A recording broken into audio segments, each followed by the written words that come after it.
at this moment, 109 treasured human beings are being held hostage by Hamas in Gaza. They are Christians, Jews, Muslims, Hindus, and Buddhists. They are from 23 different countries. The youngest hostage is a 1-year-old red-headed baby boy, and the oldest is an 86-year-old mustachioed grandpa. Among the hostages are 8 American citizens. One of those Americans is our only son. His name is Hersh. He's 23 years old. And like Vice President Kamala Harris, Hersh was born in Oakland, California. Hersh is a happy-go-lucky, laid-back, good-humored, respectful, and curious person. He is a civilian. He loves soccer, is wild about music and music festivals, and he has been obsessed with geography and travel since he was a little boy. His bedroom overflows with atlases, globes, maps, and National Geographic magazines.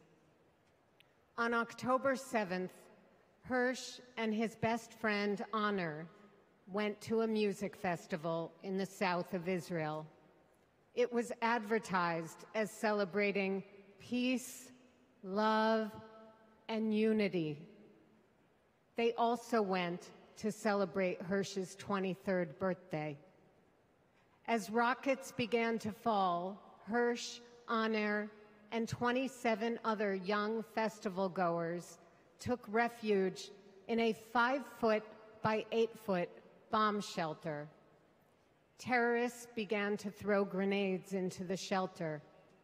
Honor stood in the doorway and repelled 7 of those grenades before the 8th one killed him.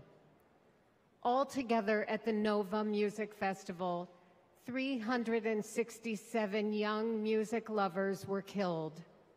This was just one of the many attacks on neighborhoods and communities in southern Israel on that terrible day. In total, 1,200 were killed, including 45 Americans.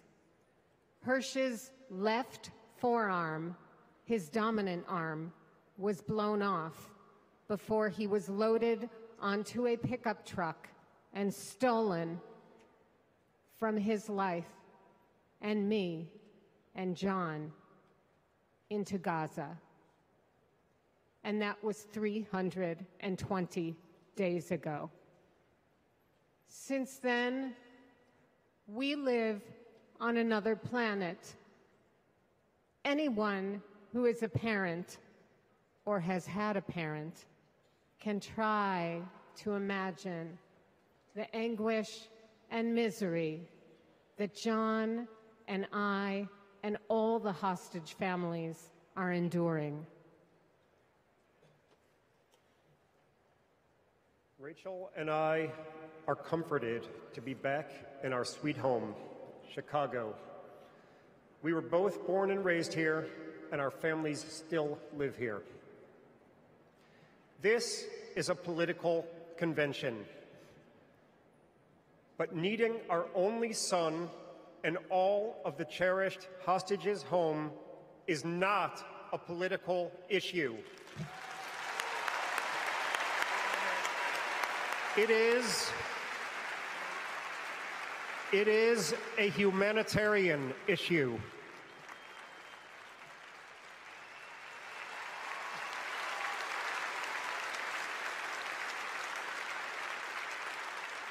The families of the American 8 hostages meet every few weeks in Washington. We're heartened that both Democratic and Republican leaders demonstrate their bipartisan support for our hostages being released. We've met with President Biden and Vice President Harris numerous times at the White House. They're both working tirelessly for a hostage and ceasefire deal that will bring our precious children, mothers, fathers, spouses, grandparents, and grandchildren home, and will stop the despair in Gaza.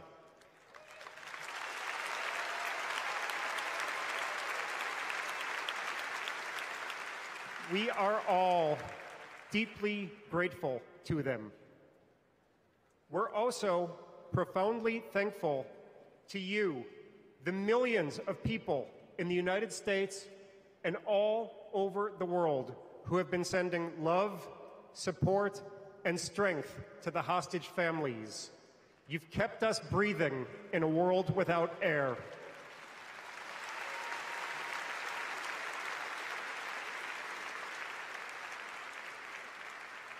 There is a surplus of agony on all sides of the tragic conflict in the Middle East. In a competition of pain, there are no winners.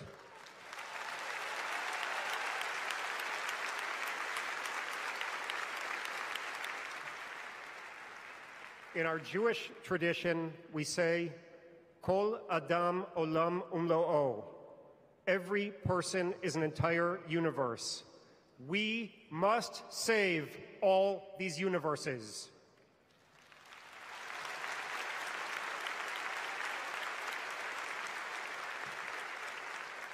In an inflamed Middle East, we know the one thing that can most immediately release pressure and bring calm to the entire region. A deal that brings this diverse group of 109 hostages home and ends the suffering of the innocent civilians in Gaza.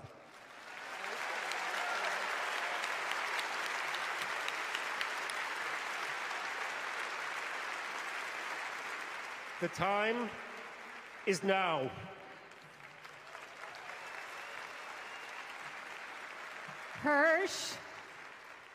Hersh, if you can hear us, we love you. Stay strong. Survive. Bring them home.